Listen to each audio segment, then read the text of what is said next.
Welcome to this tutorial. Today we'll be discussing the correct and incorrect methods for deleting rows in Excel. For example, this row has some data in some cells and blank in others, right? A common mistake is deleting rows that are entirely blank. While this may seem logical, it doesn't help when rows have a mix of data and blank cells. So let's dive into the more effective method. Here's the right way to delete rows that contain one or more blank cells. This method ensures you remove incomplete data effectively.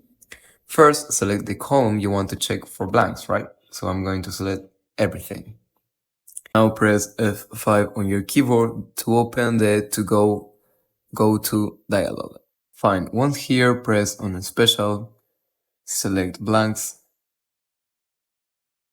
and now as you can see, all the blanks are selected, right?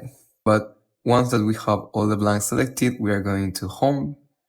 Now we are going to this cells part and we are going to press on Delete. Now we're going to press on Delete Sheet Rows, and as you can see, now all the blank spaces have been deleted. If you have any question or any suggestion, please leave it in the comments below. We hope this tutorial has helped you. If you want to see more videos like this one, we invite you to subscribe to our channel.